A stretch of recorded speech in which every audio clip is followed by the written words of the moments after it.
what happened on that day in 2017 when you realized that your mother might have Alzheimer's disease? Well, actually, it was much earlier, right? So 2017 is just a short while ago. Mom's had it for about 10 years. I mean, 2007. It's cool. We needed them to know. So what happened was in 2003, my mom and I were making a pilot, and it was called The Flower Path. And Mom, in 2001, we'd have been on a plane going over to Venice because Pollock was nominated for the Venice Film Festival.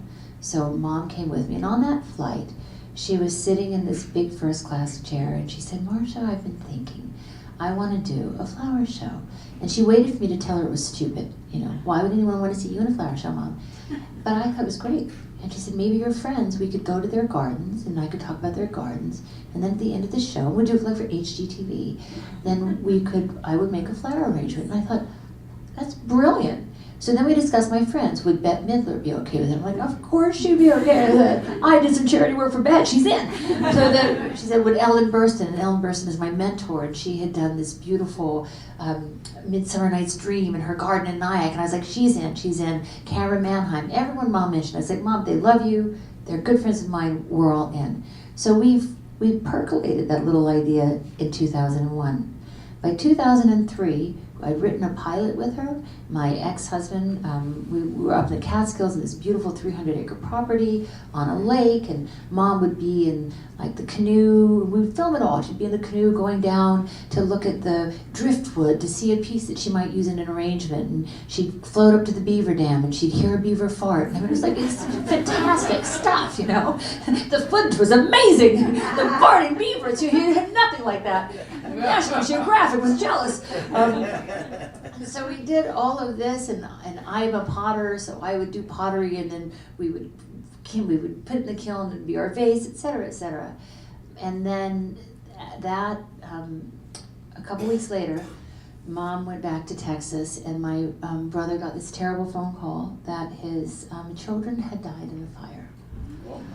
And it was the tragedy of my life. And his ex-wife too, had been in Brooklyn. And it stopped life for all of us. As anyone knows who's experienced a tragedy of anything like that, it's a sacrilege that the sun rises the next day. Because how can the sun rise, how can people go on in their lives when yours has just been so dramatically altered? And we stopped, everything we were doing toward the pilot. Life stopped. For a long, long time, life stopped.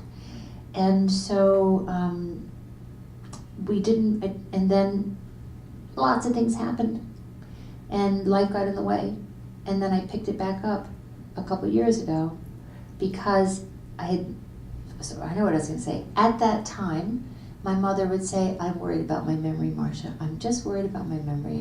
I'm forgetting things. I'd be like, Ma, that's called, what is it, CRS, can't remember shit disease. And it's like, every mom in the world has it. I'm like, I'm the leader of that disease, right? So I was like, you don't have anything, Mom, it's nothing. I can't remember where I put my keys. Nobody invented the tile yet, So you're like, it's nothing.